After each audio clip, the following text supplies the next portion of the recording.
السلام علیکم ګرانو کتونکو عبید ګمالیان یم مالیار پروډکشن سره څنګه یې تاسو ښه هیله لرم چې ښه وئ خوشحاله وئ ملګرو دا ماحول چې کوم دی که نه دې ډېر زیات لرې یوړم نو ما د ملګري ته وویل افضل ته چې ولې نه چې دا د کیمرې په سترګه مونږ ځان سره محفوظه کړو نه چې تاسو دا کچه آبادي ګورئ دا بیټک ګورئ نو دې کې هغه مینه خلوص موجود دی یقینا چې مونږ اډوخیل شیخانو کلي ته راغلي یو مومند ایجنسي ده او د دې ځای نه مو ډېر زیات خوندونه واخیسته او ډېر مینه محبت دی دې کې او د غرمې هغه ډډه چې کوم به په بیټکو کې اچولې شوه نن باچا دی ما سره زرداد بلبل دی سپینې دی میرزمان دی او د کیمرې شاته چې کوم دی افضل بای دی نو دغه ډډه دې ډډې پسې ډېر مونږ نن ارمانونه کوو ځکه چې وخت چا سره نشته هر انسان په منډه باندې دی خو د خپل ژوند دپاره به د سکون لمحې مونږ په خپله لټوو نو باید چې د دې نه چې مونږ ماډرنزم طرف ته لاړ شو که مونږ د خپل مشرانو کلتور راایثار کړو او هغې طرف ته لاړو نو په هغې کې به زموږ ډېره زیاته فایده وي که څنګه زرداد بلبل صاحب بلکل عابد صاحب تاسو چې څه وویلې چې مونږ چې کوم د ښار خلک دي او دا نوی کول دی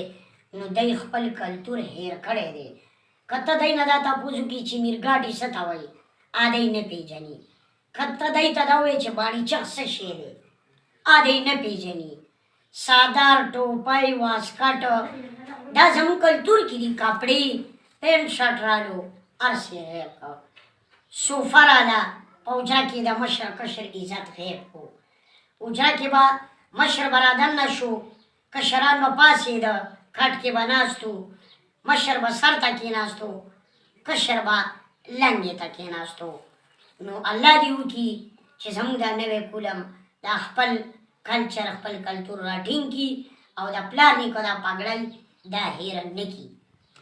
ډېره مننه زرداد بلبل صاحب څنګه چې زرداد بلبل صاحب ووایي یقینا چې خپلو ماشومانو سره خپلو بچو سره د خپلې ځوانۍ د خپل وړوکوالي دغه کیسې ډسکس کوئ هغې له په دې کې خوند هم راځي او هغوی به ستاسو د کلتور نه هم خبرېږي څنګه چې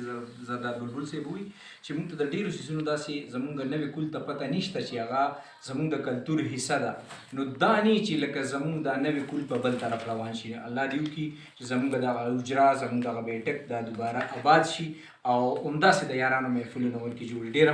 مننه په لوی الله مو سپارم د خپل ځان ډېر زیات خیال ساتئ ډېره مننه